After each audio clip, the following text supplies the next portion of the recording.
Team Empire's turn to ban.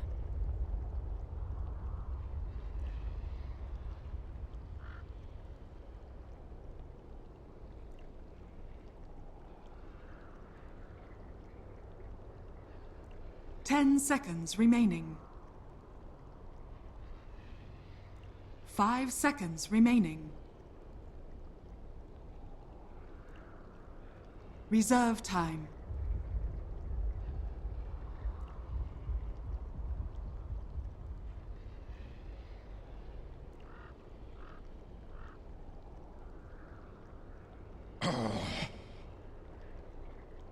Radiant team ban.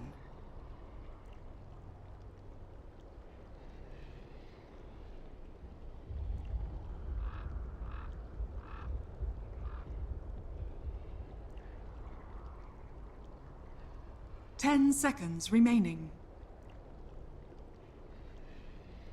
5 seconds remaining. Reserve time.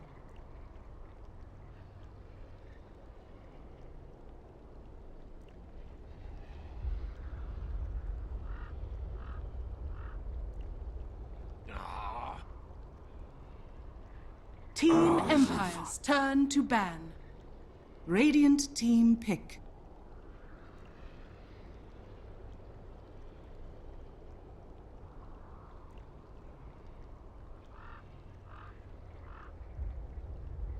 Hello everybody and welcome to your coverage of WePlay Season 3, the tournament that has definitely been happening at the moment. We're bo1 and Capitalist, and we're casting, well, our first game of WePlay. My god, it feels like this Season 3 has gone on for like almost a year, Toby. It has been amazing, man. It has been, it's been an amazing run. We actually cast the first games of Season 3. We did. I was sitting in this studio, this very position, a year and a half ago, I think it was, when we cast the first qualifier games for this season. We're underway with this season. Dirk has been casting it since Monday, working very hard with all of our wonderful other casters. We had Llama and Gorgon also doing our American series. The world has been divided into 4 parts, Cap. China is not included in these parts. But we have Southeast Asia, Europe, CIS, as well as North America, or the whole American region. So, yeah, that's the regions we're doing, but we are in the CIS region going with Team Empire up against ProDotA Gaming. Yeah, I think you could say this is potentially the... I'm not sure, like, the CIS region is kind of questionable to me right now. Because I think they actually have, if you just look at individual skill of the players, I think that EU East, the CIS region, actually has like the most potential. I think they have the stronger individual players, or at least a larger number of them throughout these 8 different teams. But the CIS teams themselves have been a bit questionable, especially if you look at. Well, I mean, it's funny that we're watching ProDotA Gaming because this is actually one of the arbiters, Sunlight himself. If you've been reading some of the CIS drama lately, there seems to be a lot of problems with the teams, and you're seeing that actually in the results. You know, there's the comment like, haha, Empire, you know, they always choke, they never really make it to that top tier that they should be. But you look at some of the rest of the CIS region, and they do seem to be not really hitting their stride like they should be, despite the large amount of talent that they have on their team. So this is going to be a matchup that could be. I'm not going to say could be. Very, very likely to be one-sided. Team Empire versus ProDotA Gaming. I would rate ProDotA somewhere near like the bottom 3, I guess, of these CIS teams. Whereas Team Empire, obviously, like top 3, if not top dog, maybe top 2. Right now, it's the question between them, Vega Squadron, and Team Spirit. Obviously, Team Spirit, the last time they met Team Empire, managed to beat them out in the qualifier. So, yeah. I like how you completely just leave Navi out of that pool as well. There's a great example of the CIS region falling apart when it comes to their teams. So, but if you want to read about it, I hear ProDotA is a wonderful place to go in Russia to read about it. Yeah. You can talk about Sunlight being it. That's where most of the controversies come out of Russia. Yeah, it is going to be the start of a new game. However, with Team Empire against ProDotA, we're bringing back hero. I know you've been playing this guy more and more on the offlane, the Faceless Void. Yeah, pickup. He's pretty fun. I still don't know if we're back into the position where we believe in Faceless Void with heroes like Oracle or Dazzle or any of these things which just completely make his burst timing with that ultimate. It kind of feels a little Like you throw it on the corner, you instantly want to get a kill, but you've got these other heroes which just stop you from attacking in the early stages.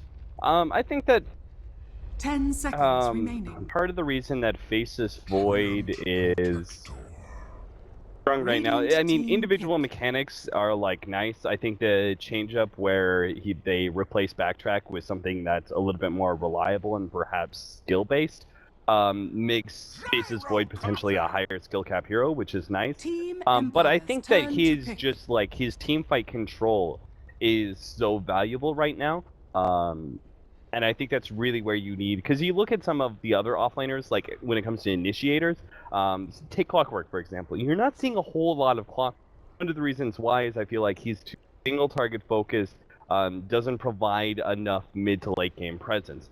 Certain of the other offlaners that are being picked up, for example, we're seeing more like offlane Sand King, right? That has a little bit more longevity to it than the Clockwork pickup. And I think that's important that our offlaners are actually no longer being seen as like you initiate at level 6 and that's all you're going to be doing for the rest of the game sort of thing. The Clockworks, the Earthshakers, those kind of heroes, and trying to get a little bit more longevity out of your heroes. So I think Faceless Void kind of fits that nib. Plus the Aghanim's upgrade to Faceless Void, which he usually rushes after Aghanim Scepter, or excuse me, Vlad's, makes it so that you always have it, so he can continually fight. That is the one downside of Faceless Void right now. You do need cores that can fight pretty constantly. Yeah. And Faceless Void, before he has Aghanim Scepter, is a little bit more dependent on his timings. At the same time, like even when he doesn't have that Aghanim Scepter, it's the same timing as like having an SA Epicenter, which we've been seeing more and more of too. So yeah, I can understand your points. And it seems like it's actually not that bad of a game. Yeah, he's going up against the Oracle, so I'm kind of feeling like they're gonna have a lot of problems killing off that Death Prophet. The Spirit Breaker and Treant Protector's presence in these fights, Tree's going to be in the perfect position to really mess with the Faceless Void, and that's going to be very difficult when you got the Gyrocopter and the Zeus inflicting heavy damage early on from Black Cannon, obviously Thunder God's Wrath and all the other spam they've got. And then you got cooldown as well to make it so you can't even just walk around the fights quite nicely. And so far I'm liking ProDota's lineup. I'm interested to see though how it works in the laning phase. Because Team Empire seem to have a lot of unbridled aggression. Like a Spirit Breaker that can charge in with help of Living Armor. And then you've got potentially 2 saving mechanisms, one being global and one being more local through the Oracle. The Team Empire can just keep charging at them. And we did see that from Team Empire in our Dota Pick games we cast yesterday of these guys. Yeah, they really like the Spirit Breaker. Now, I actually want to go back a little bit and talk about the draft. The Faceless Void pickup is very often, at least we've seen from the success of Evil Geniuses with this combo, paired up with the Witch Doctor. And they try and get that as like a 1-2 combo in the first 1 and 2 if they go for the Faceless Void. But ProDotA did not. Part of the reason is they picked up the Faceless Void. The response was Death Prophet and Oracle. The problem is that you have to have a strong laning hero against the Death Prophet because she beats out so many heroes. And Zeus is one of the few heroes that can do okay in that matchup, simply because he sits so far back that you can't actually abuse the Siphon Soul coming out from the Death Prophet, which is the whole entire reason that she wins her lane so often. But then you just turn into this like CS versus CS trade, like one spams Arc Lightning, one that spams Crypt Swarm, and eventually like you both have farm. Yeah, I mean that's okay for ProDotA. I think that if you ever try and 10 like really seconds stand your remaining. ground and beat the Death Prophet, you're probably going to lose, just because Siphon 5 Soul is so seconds powerful, right? remaining. They weren't able to get their hands on the Witch Doctor, Radiant which Team team Empire ban. then go ahead and ban, of course, alongside the Ancient Apparition, which is another one of the great supports to go with that. Team Now, Empire's Team Empire turn to still pick. need a strong carry, and it looks like ProDotA thought of banning away the Juggernaut. Juggernaut is very often banned when going up against Gyrocopter. Funny thing is, though, he's not very good against Faceless Void. Obviously, Faceless Void has an escape mechanism against the spin early on. The damage is also, a little bit over time, so it's easy to be undo. But also, it's the fact that Omni Slash. If he Omni Slashes you Q, remaining. you get rid of it, you undo the damage, and you're all good. But 5 seconds thing is that remaining. Juggernaut is exceptionally strong versus Gyrocopter, and I would say very good versus Zeus as well. Just a hero that's able to Reserve run time. and maybe even gets a Blink Dagger, Omni Slashes them, and they're going to be suffering Radiant quite heavily. team But pick. Team Empire go for the late game here. The Spectre pickup. This is pretty interesting because they already had the Death Prophet as a mid. They're going to really rely on the Spirit Breaker and the Treant Protector to provide a lot of early pressure, at least keep the pressure off of the Spectre and DP. I was interested to see too how Team Empire would lane this, because yesterday, like with the Spirit Breaker, like they had a Vorst playing on the 10 Spirit Breaker seconds almost in remaining. a semi-support role. Like he was on the edge of being a core. Oh yeah. In this case, it's going to be Funnick that picks up the Spirit Breaker just because they've got that Spectre and the Death Prophet.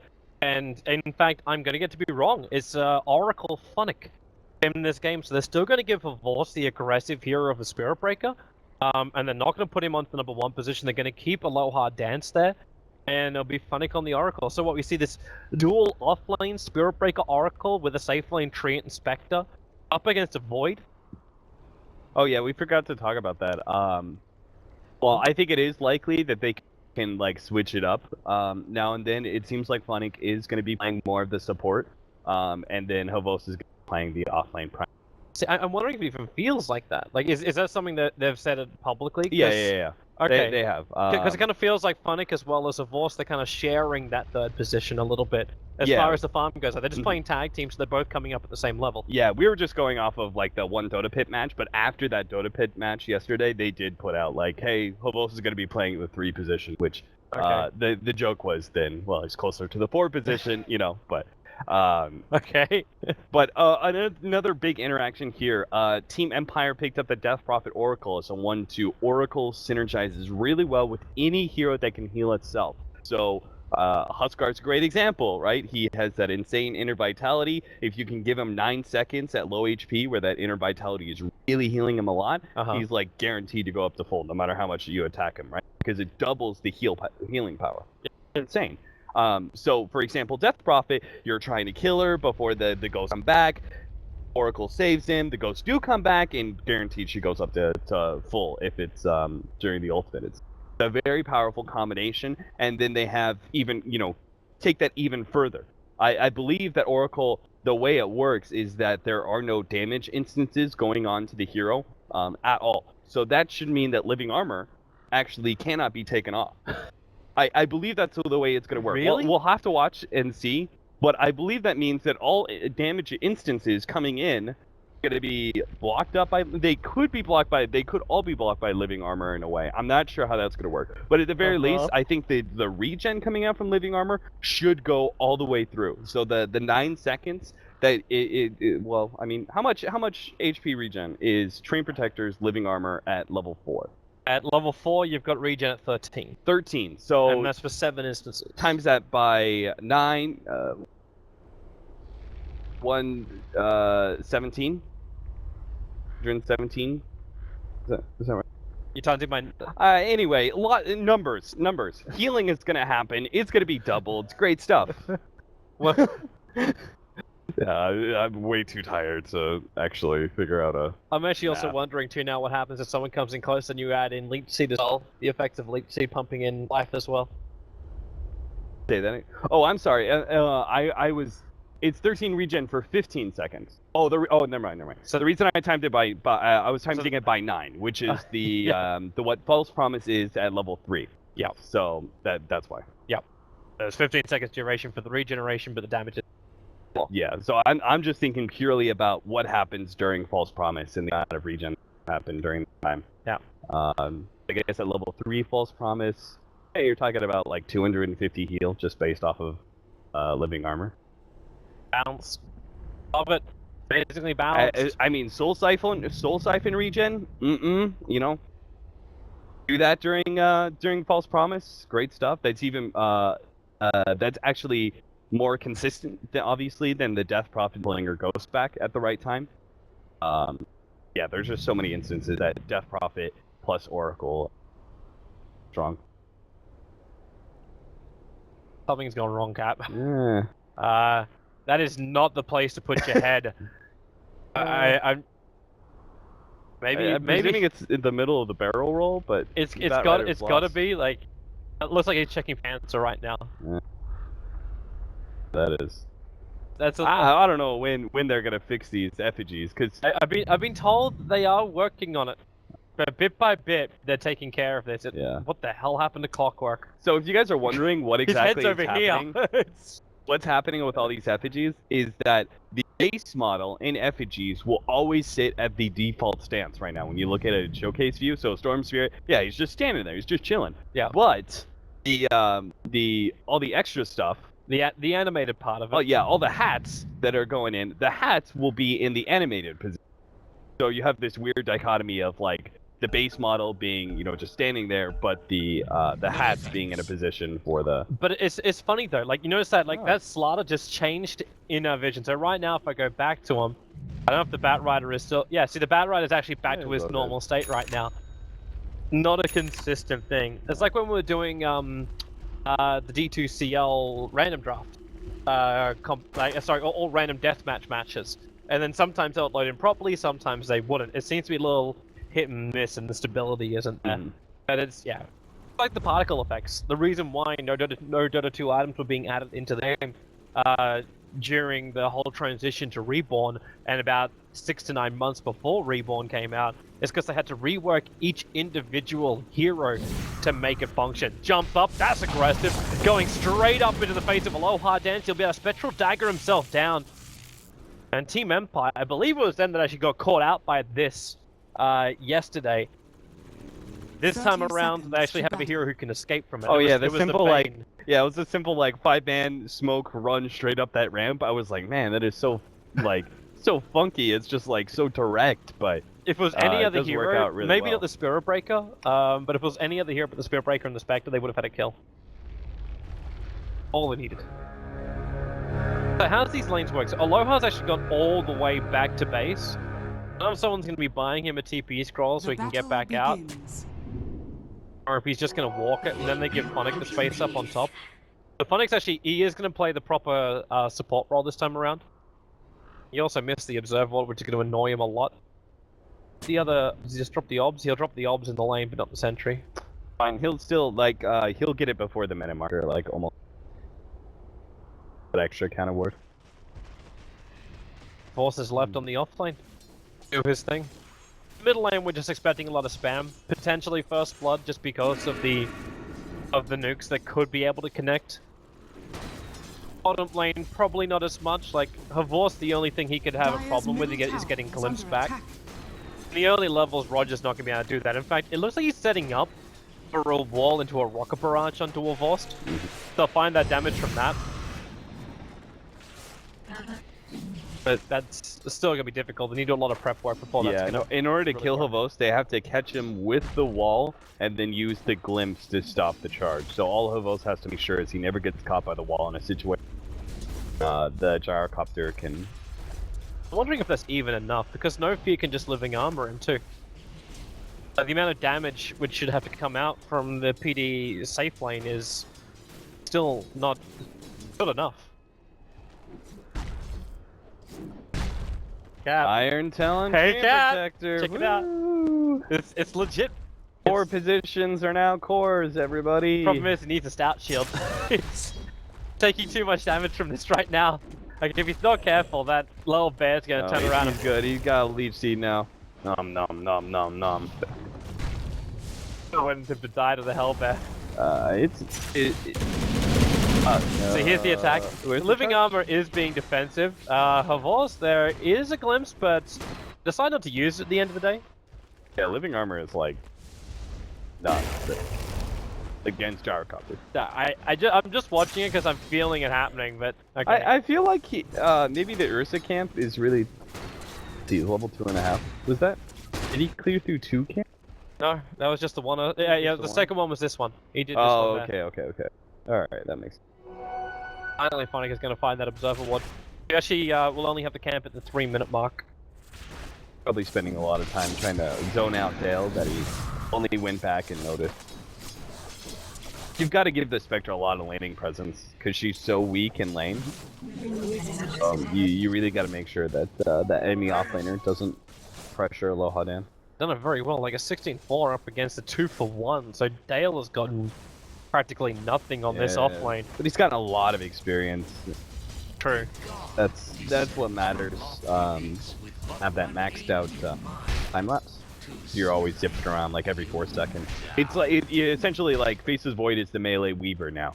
You know, where like Shukuchi is this amazing spell, but you can only really use it in team fights consistently once it's maxed out. Oh, we're gonna go again on a Force. The glimpse was already used. Yeah, that's gonna be the problem, right?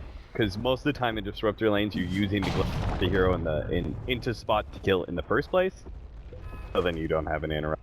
I kind of forgot there was an Earthshaker on the field. Yeah, me too. I'm presuming he was like putting pressure on mid, just because it is like any matchup against Death Prophet is not going to be. That's it. The rotations, you could have been down there with a Force as well, and they use that for a semi-initiation of Force. Punch him. Just look at the 70% Roger down. But he knows he can't come that close to Tron.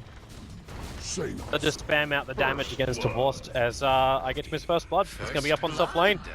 Oh, they actually killed him. That is really surprising me. Probably just the burst damage that he didn't expect. Either that or he actually initiated himself. And it does seem a little odd. Yeah, he definitely should not have done that if that was the case. His lane was going great. All he had to do was just not die, and I would call it a pretty big success. So much experience. Base boots now. The mid lane matchup, yeah, it's I would say the Earthshaker is probably a factor here, but it's even CS. Like obviously Zeus doesn't die, so don't expect that. But 25-0 compared to 25. Could have Arcanes. I'm interested to see what kind of build he goes for this game because I really like the Ether Lens build. Like convinced, like this is the meme build, this is the build going pub. But the Ether Lens build on a Zeus? Yeah, but it's not always the build. It's definitely not always the build. In fact, when you're up against a hero like Death Prophet, the last time we saw Zeus versus Death Prophet, Durka was casting it, right? And it was the whole Dagon 5. Yeah. Right. Not the play. But if you want to try and burst down Death Prophet, I think Veil is actually a great item to get in this game. I agree. Now, I don't know if it's the first item you get. The armor is going to be pretty helpful against this team. But, yeah, I've experimented with Veil for it. It's like really good. You just it should be easy enough to get it off as well, because you can combo it up enough with like Faceless Void or the Disruptor. So the timing of it all like won't be too bad, but I'm wondering if like, you still want to keep your distance. So you want to stay away from the ghouls. You may not be able to get close enough, depending on the position of the Chronosphere. Yeah. I mean, I think, They found the Disruptor. Of course, can be pulled back over towards the Gyrocopter. Aquarium fired, but in comes Aloha Dance, able to reality over twice.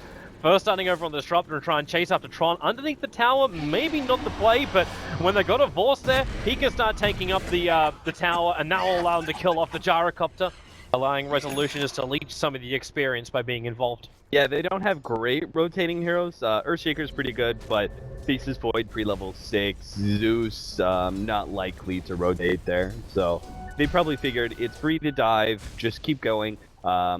Plus the fact that they probably clicked on Gyrocopter and knew he didn't have his rocket rod. Great rotation as well for Respect at this early on. Now you've got 2 assists. That was obviously from the first blood that was built up on top. But you got the other assist from bottom lane just then, and the kill onto the Gyrocopter. And Phonic got space to almost crack his own level 6 as that Oracle.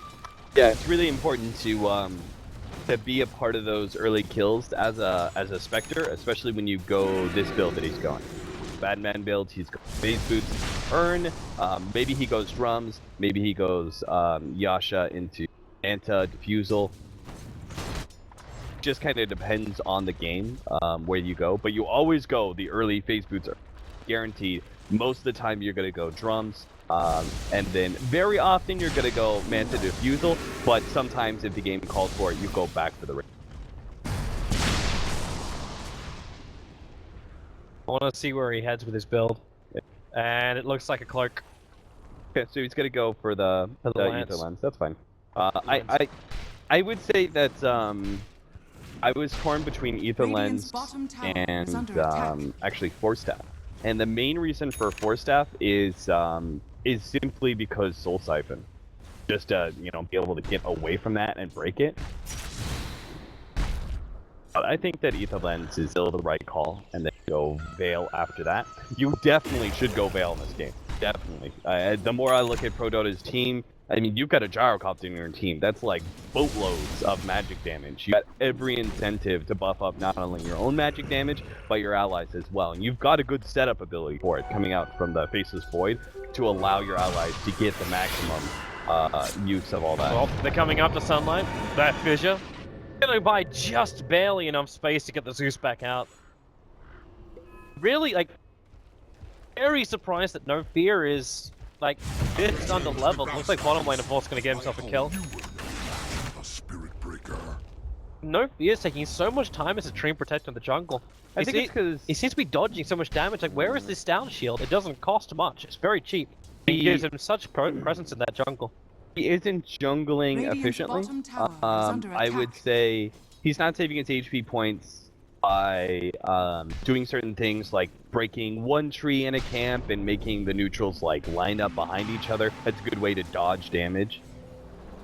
But he's also had to give away all of it. Here comes your attack. Cooldown's gonna go. Blunick, you've got the saving grace right now. Zeus will throw out the ulti. And Oracle, he'll end up popping Spectre. How long will you survive? Not long enough. A good smoke rotation gank by PD to get the kill on the Spectre and the Oracle. Yeah, it doesn't look like the Oracle could get close enough to get off the W, which may have actually saved the Spectre there, just because so much of all that was magic damage. But it has a very limited. Very likely the Chronosphere was. Dire's top tower is under attack. Almost complete that? Totem Stomp was just huge. He's got no fissure, and Nether Strike's off cooldown at 6 seconds time. He doesn't need to stick around for it, but he forces 2 TPs in, and still has 10-1 charges up his sleeve as well, so he'll trigger those. Still with the Nether Strike up, but he needs 4 seconds. Under attack. Okay, that stopped for a moment to actually get his charge up. The resolution will help him out, and a force gets away. And then straight back down to bottom lane, space created. Yeah. Question definitely wasn't, can he do that? Should he? And it turns out, yeah, the answer is yes. He should have done that. That was a good call. He managed to force all those rotations, didn't die, and created space for himself actually at that bottom lane. Get this kill too. Charge it in. Go for the ulti. The Spectre can take this one. The Fissure comes in, but at the same time, it's a very isolated Earthshaker. Treant Protector's moving over. He won't get in range for the Leech Seed. It's a nice double stomp there, but her boss charged back off cooldown again, and that brought in a lot of help, and you do not want to finish that TP gyro. That would have been a certain death for Tron, but this also now leaves him at a point where he's going to walk out to what lane. Still wants to head to the bottom lane, but he doesn't have his TP now. Radiant structures are fortified. And Empire can take this bottom tower because they have the double damage without having to expend Exorcism. Which means they're going to push for 2, actually. I am not sure about fighting this one. They also, like, okay, Void jumps in, looks for the chrono, but no, the charge through a force. It's Tom Taylor, and he can't finish the job. He'll get the chrono off, but he's practically dead. No Fear is keeping him out. The Thunder God's Wrath will go. The Resolution's ulti was down in the middle of all of this. Tron, he just wants to run away, but the Siphon's pulling everything back out of him. Sunlight locked in the corner, so they're going to lose their Zeus. Tron's very lucky to survive with this one, and maybe he, well, does he? The dagger? No, he doesn't survive. The dagger has enough damage with it level 3. And Team Empire, they lose their two Dire's top tower supports, is under attack. inverted commas supports, but they still take out the bottom tower as well as 4 heroes from PD. Dream Protect, you go Dire's Midas top next. tower is under attack. Ooh. That he does. Arcanes. Arcanes is like, it's a... What else would... Man. No. Not me. Maxed out farm. No. Hand of Midas. Go through. I listen, I'm telling you. If he goes for a hand of... Yeah, okay. This I'm okay with. If he went for a hand of Midas, he could then go directly into the Aghanim Scepter. That I could be a believer of, but it looks like he's going to subscribe to the fucking Mad Book and just grab the direct Aghanim Scepter. Man, did that all the time, wasn't it? Yeah, I think so. Train Protector is basically an ancient apparition. You're just like trying to get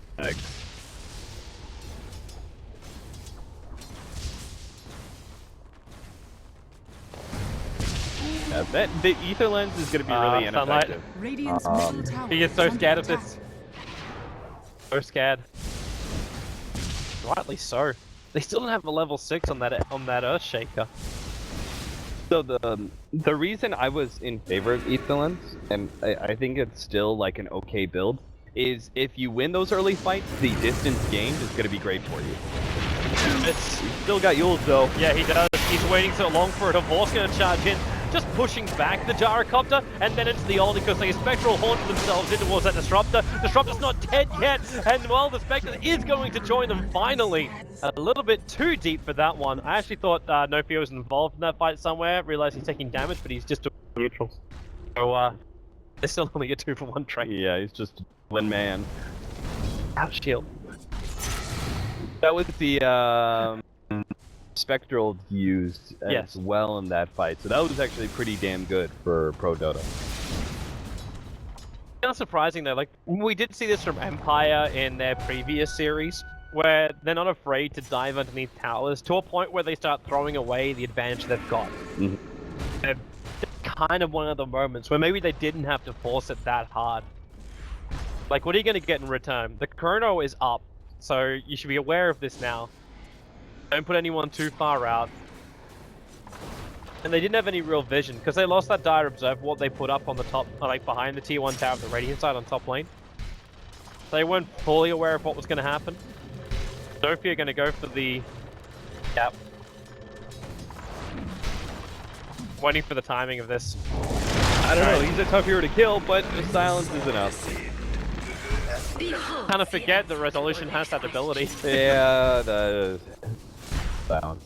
So, yeah, so going back to the Ether Lens on Zeus, yep, I think it was still kind of the right item to go for in this game, but now the fact that the two different heroes that really gap close on a Zeus, the Spear and the Spirit Breaker, have done so well for themselves, and then Resolution has done well as well, and he's got a lot of movement speed between Phase Boots and Yules. That extra bit of distance that he's getting out of that Ether Lens is not actually going to mean all that much. It was only going to be effective as long as ProDotA stayed ahead in the game, especially if they were like continually being the initiators. Very lucky for no fear. He didn't know. Roger just had a bit of a guess there. Train Protector was walking next to him. Now that's the moment right there where I have a lot more confidence in Team Empire. But they realized they could attack that top tower. ProDotA would want to fight because there was no overgrowth available. The ultimate was running out for the Death Prophet. So Team Empire were not in the greatest position to have any level of fight. Pushed the tower enough that ProDotA rotated every single hero to the top lane. So Vorst has free space now on the bottom lane to farm up. They were going to lose their tier 1 tower on top anyway. But just because they expanded those abilities. They're getting the most out of the map. I think that has long actually been the differentiator between the tier 1 CIS teams and the tier 2 and tier 3. The ones that know when to pull back? Yeah, not necessarily the ones that know when to pull back, but the ones who just have that strong leader and dive as a team and back as a team, right? Because too many of the CIS teams end up doing like their own kind of thing. Like they dive in too deep, yeah, but with like 2 or 3 heroes. No, and that's never going to go good. So Fear's in trouble. He's trying to get out of range of that sentry ward, can't go invis again, he's going to get glimpsed back underneath the sentry, but the living armor, and the guy is just so tanky. And that's without the yoga club he's got. Run in hell! Yeah, I mean, you look at VP or Empire, especially now with Havos on the team, I bet they are going to be like a team that's good at diving. And that is a skill, it's like essentially knowing when to be able to kind of push the advantage that you have.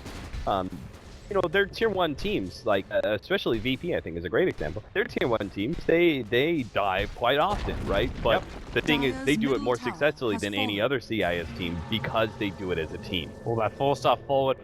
This is the time when they don't really want to fight because the exorcism is up, the silence is perfect on Disruptor as well as the Earthshaker. The Chronosphere will go to work, but Dale's just in so deep, he's got no friends with him. The ghouls will reveal his position running down, and they're guessing. In fact, you can already see Resolution just predicting where he's going to go. So up he goes, the Yule Scepter will cancel the TP out. So the perfect silence, Resolution played that fight absolutely perfectly. And ProDotA, you could see a worm on the end of his stick right then. Phonic hung out, it's like, please attack me, and they went for it. Yeah, that was, I think this game was like pretty much lost for ProDotA, or at least they lost any hope of taking control of the game at that bottom lane fight. Because I was thinking about it, time and time again, ProDotA have not been the initiator. Like, they never have been. Every single one of these fights has been determined by Team Empire's tempo. The one time that they tried to actually get an initiation was when they smoked at bottom lane without their Earthshaker because he was dead, and went to fight after the tier 1 tower was down, and Dale made that jump in and he got hit by the charge. Right? I mean, I don't think that was a good idea to initiate there in the first place, but the fact that Dale wasn't able to get off his Chronosphere just like screwed the team fight up so badly, and now ProDotA are just kind of like scrambling to try and get back in and like force the right fight, but they're not doing it in the right way, and Team Empire always like 2 steps ahead of them. They're like, oh, they're gonna force the fight down middle lane. All right, let's just start setting up for it and we'll initiate.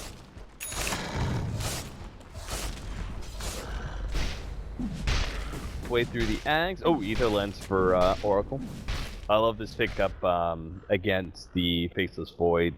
In a way, the Gyrocopter. The W's range, again. Oh, he even maxed it out. That is interesting. Fate's Edict being maxed out here. Almost all Oracles go for a 1-1-4 and then go 4-1-4. But here, I think Funna very smartly recognizing, look, there's so much magic damage on this team. Between the Zeus and the Gyrocopter, maxing out that magic. Oh, Resolution wants to go on this one. He's got the help from the Spectre. In fact, where is the... That was never the real Spectre. He never reality'd in.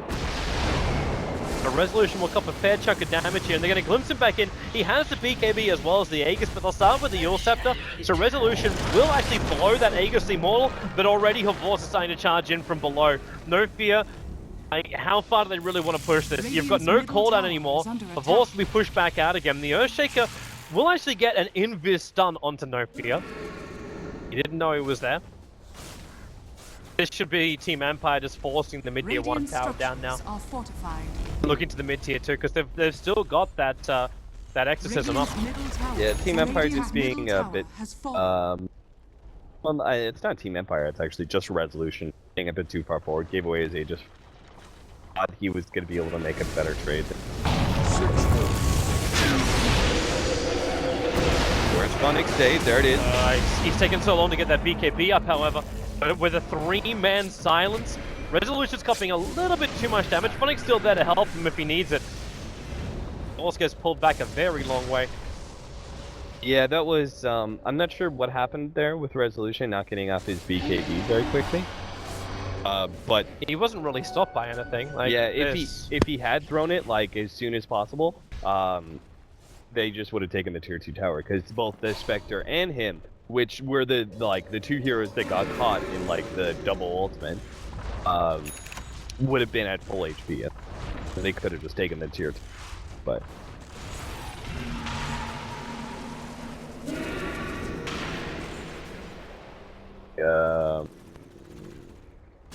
Link Octarine next for the Prophet.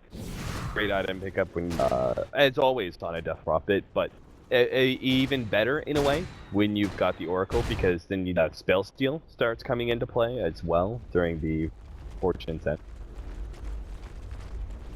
Finish the BKB as well over on Tron. There's still a lot of physical damage coming out from Team Empire, however. Very little of that is magical. At least he's got a way he can break free of that tree and ulti. But he could have achieved like something like that with a Manta style, like finishing up the Manta. Dire's bottom tower is under How attack. do you really protect yourself against? Soul Siphon can't be... It's pure damage. Yeah, it's pure damage. But if it can actually be targeted or not. Yeah, you can't... Oh, Tron, he's in trouble, he's up so far, that BKB, it does break him free of the overgrowth, no fear. And again, Dale, he's just so deep with this Chronosphere. Tron got charged down by a Vorce, but it's basically her Vorce against the world. Aloha came in as well on the back of his Requiem. Bloody Haunt. Sunlight trying to escape from Resolution with one more Crypt Swarm as well as that Siphon. Ends up being a 2-for-1 trade-off, and very weird engagement from Empire. It looked like they had the advantage. They were fighting ProDotas like the Faceless Void underneath the tower. And then a Vorce just charged in and Aloha Dance followed him. Yeah, that was a pretty messy fight. I think that Team Empire... not kind of on the same page, it seemed like. They ran forward despite the Chronosphere. You'd think you'd just deal with the Faceless Void and then chase down the targets, but this way they put themselves at such risk. You ran a Spirit Breaker as well as a Spectre into the middle of a Disruptor ulti as well. The Vorce was in the middle of that, and then the reality came in from the Spectre.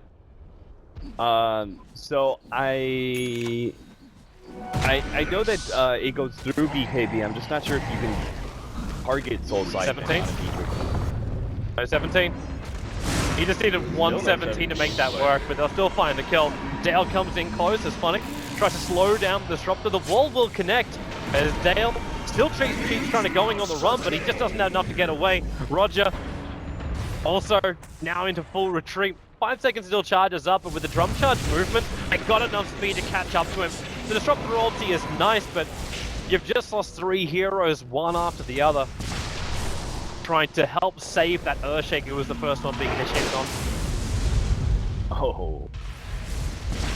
Resolution gets spared from that Zeus ultimate. While everyone on Team Empire is low, they're going to be healed back up to full here shortly, and they can go for the tier bottom lane now. Yeah. Got the X's and ready to go, so just push the lane. Sophia's almost finished up that Aghanim Scepter. Yeah, now the real ultimate begins. The global vision, practically. Anyone walking around with... Okay, you still got the Iron Talon over on the Faceless Void. And you got the Zeus, so you can work your way through the trees. Get planted down, but still... It's always that problem, like you come in to get rid of the trees and you're in the range of the ultimate. That's when you just get caught. Oh, Resolution just wants that tower. Radiant's bottom tower is This under push attack. ends here though. You've triggered this ulti so early on, this tower is just... This is the only objective. Radiant Yeah, structures and that's are fine. fortified. Team Empire don't want to push uphill until Radiant's they have bottom Aegis. tower is under attack. And honestly, they're in zero rush to push uphill anyway because they've got a Spectre. In fact, what does Spectre have? Manta. Manta. So still needs the Diffusal to really be powerhouse back. Take him some time. Ball's going pretty well when he kills off Sunlight. They use the end of Resolution's ulti as well to get that little bit of extra damage. And Spectre realities him. They commit the Echo Slam, but it was only on the Spectre with the Mantra Illusions and Roger. Oh, the dagger is in their throw again. It's a nice chrono blocking Empire on the hillside, but now you see just how tanky they are, especially with Resolution's BKB being triggered up. Dale just keeps running himself out of here, and he will be able to survive. You got Empire in a choke point with a great ultimate. In fact, comboing your ultimates, but you still don't find the kill. Yeah, Death Prophet being out was a bit of the sad part there for ProDotA, because she can cause so much trouble with that Soul Siphon. Respawn. Really quick respawn. Oh yeah. This is almost inviting Empire just to gun it. This will probably be to the favor of Team Empire. Traditionally, they have bad heroes to do Roshan, unless you want to use Exorcism. But new Dota that we're watching, Spectre, Desolate, actually Roshan. So Okay. yeah. So that change where Desolate can go on neutrals and stuff makes her jungle a lot faster. All she has to do, like these big camps, the two creep camps, like she clears out that second creep so much faster. Now that change, and allows her to do Roshan really quick. Oh, like that, so this Empire didn't scout it. They walked straight past the pit, but no one poked their head in to have a look.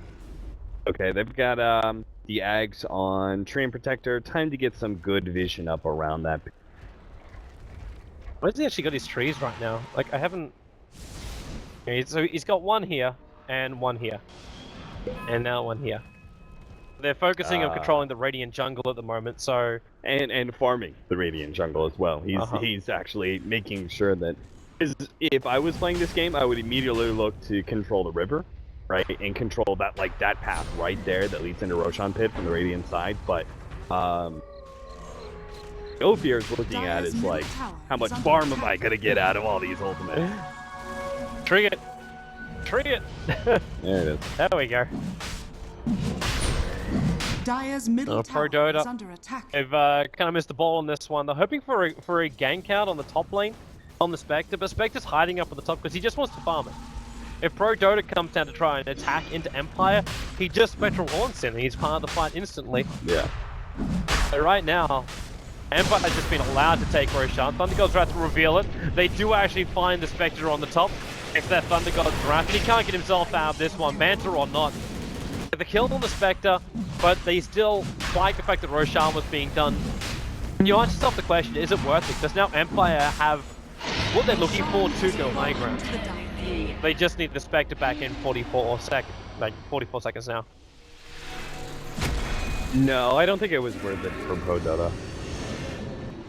I think that they definitely should have contested Roshan. Just because, I mean, their abilities are so good for it. They've got 4 AoE abilities that work really well inside the Roshan pit. They definitely should have been looking to test Roshan rather than find that pickup. Now, the pickoff of the Spectre is nice, but it's not going to change the game. You know, Empire is still in control. They have the next step. As you said, Aegis is have to go uphill now. So, yep. So I'm just wondering if Team Empire should be grouping up as 5 and just pushing in the bottom up as 4 and pushing the bottom lane, and then Spectre just then. They probably have items that they still need. Fusel's almost up. Mech is almost up. So when you're like, oh, BKB is, I mean, we'll see if they actually wait for BKB. It's 1400 gold for a Spirit Breaker to farm. It might take some time. Yeah. The moments like this, like it's a small pickoff. Resolution. Okay, there's your Haunted. Roger, too isolated. They're gonna try and glimpse back out the Spectre. Unfortunately, that doesn't work when he can just keep realing to different targets. But Aloha's also fine with this, because it means he can go spread back to finishing up his Diffusal Blade. Resolution will take out the tier 2 tower in mid. And it means the next engagement, which is already, they actually went in. It's a double silence. Sunlight's the one being called out, but Resolution copying way too much damage on the back lines until Oracle. And then that damage means absolutely nothing. I'll regen him up as quick as they possibly can. They still have the Observer Ward down now. They're watching Tron charge his way out of here with that high movement speed of his. And probably back to taking that tier 2. They don't need to push uphill until the next Exorcism is up. Death Prophet has Deoctarine in it. Yeah, they're gonna be another. So they can wait him. You can just push the tier 2 tower on the top lane anyway. Oh yeah, that too. Yeah, one last little standing one. They can just remove all the outer towers until they got their big abilities back up. 5th point, really underfarmed. 30 minutes is usually where you'd look having ag.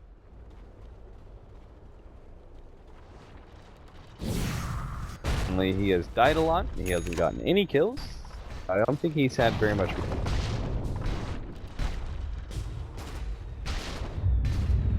No, it's a hard life. Earthshaker's going to go down as well now. That last little punch from the Treant Protector, Horvorst. He's actually found himself jumping his charge onto the other hero. Getting this easy pickoff.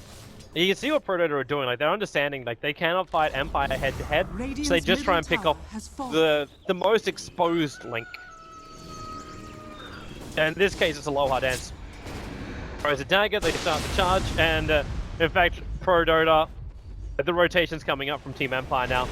They're looking for that opening. It's going to be Aloha Dance that still ends up dying, but the charge forward cancels the TP out from the gyrocopter, and Dow's himself stuck inside the trees. He could potentially chrono here to try and save his teammate, but he's actually hanging in the tree, still being attacked by the Exorcism. If they're watching that move, they should have realized he's in the tree line. Yeah, I'm not sure how obvious it is that the... Do you see the ghouls when they enter Fog of War? I don't think it's as obvious as like when Warcraft 3. Remember Warcraft 3? Like they would actually like die when they got into it here. They would like die. Yeah. I don't think that the animations of these ghosts are quite as obvious. Oh, so you're just saying it looked more like an evasive flight pattern than an actual like dive bomber. Oh, that's not the dream for Dale. Now he's down 55 seconds unless he wants to buy back. You've now finished up your Shiva's Guard as well over on Resolution. All the outer towers are down in Team Empire in a very commanding position. Raiders is going to be running out relatively soon, so Empire should try and push up. Another 40 seconds.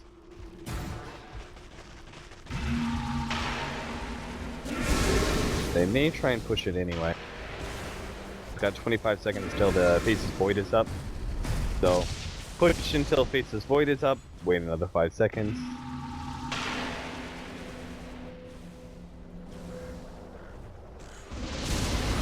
Just heading to the bottom lane, trying to keep all the lanes pushed. Rez.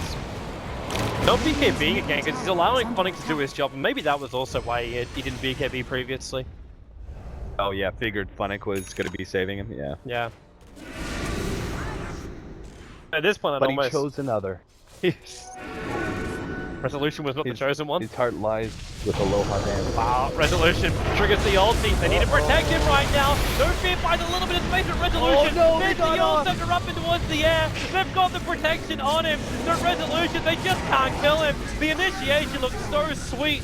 The PD, but they couldn't capitalize in time, and now Aloha is just jumping in. It's going to be Funnick who's throwing the nukes from the back line.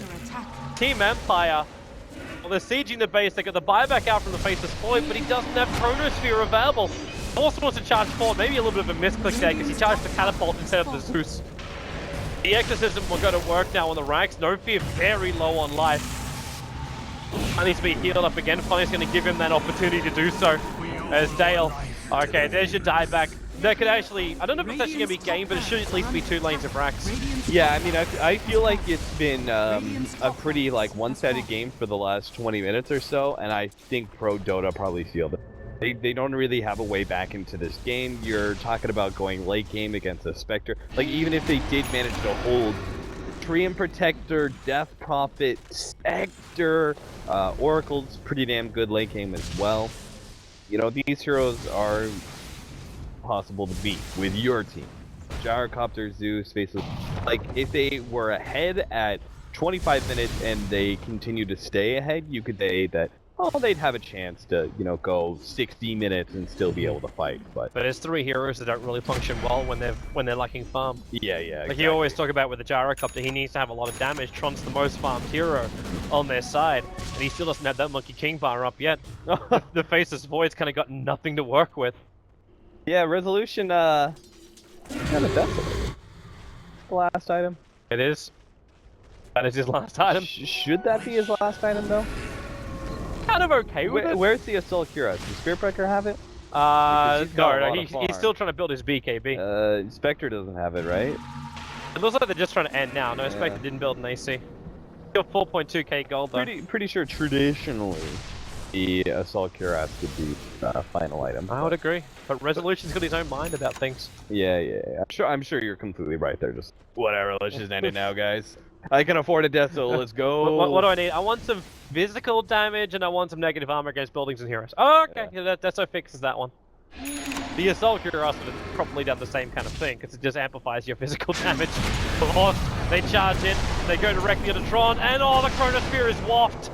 Oh, Force actually disappears inside of his own Shadow Blade. He's still got the BKB up, and now the Spectral Haunt in. Tron, where's that pushback? Of course, he can't get close enough. In fact, he got silenced up by the Disruptor ulti.